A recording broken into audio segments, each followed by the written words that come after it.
Well, Merry Christmas and all that. We've had a busy day today. We actually put up our outhouse. Lisa's over there admiring it now.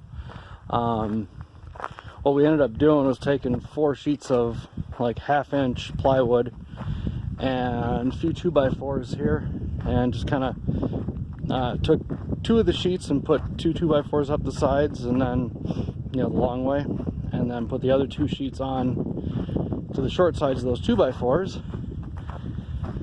See it here shortly.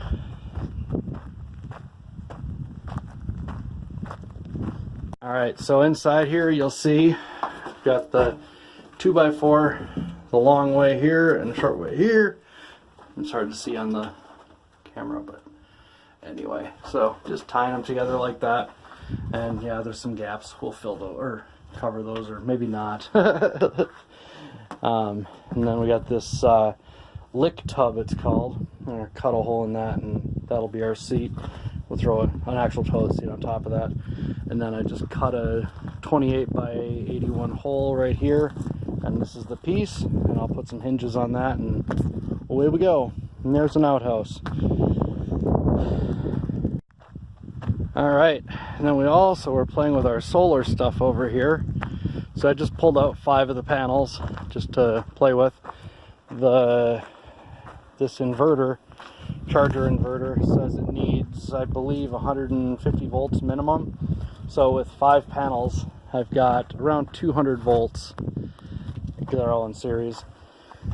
So I've got that charging up the battery. Those cables are not anywhere near big enough, but it's the ones I already had made up to go to the battery bank. And then these cables are definitely, or not definitely, they're big enough. They're 2 gauge, 1 gauge, 2 gauge, I don't remember what they are, but I'll check. But they should be big enough for this bank. We're going to run 3 banks like this. Then I've got this, it's called a Power Jack by U-Power. They claim 15,000 watts. I'm going to be happy if we get, 8 or 9 out of it. 6, whatever. Paid $500 for it. We'll see how it goes. But that's just kind of a side thing. The main ones are going to be these MPP solar ones, and I know a couple of people that have them and have been running them for a long time. So I'm guessing they're going to work out for us. And then this transformer right here is our 240 in, and then it output, 240 single phase in, and then the output on it is 240 split phase up to 10 kilowatts. So we'll have 5 kilowatts more inverter capacity than we have transformer capacity, but some of our stuff will run just straight 240, so we won't have to run it through the transformer. Things like the air compressor and the welder and stuff like that. Alright, and then the last project here is basically leveling out our site for our 15 by 30 shed.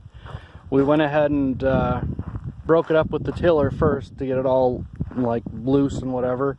Lisa went through and pulled rocks out of it and kind of leveled it out as best she could without any any guides or anything.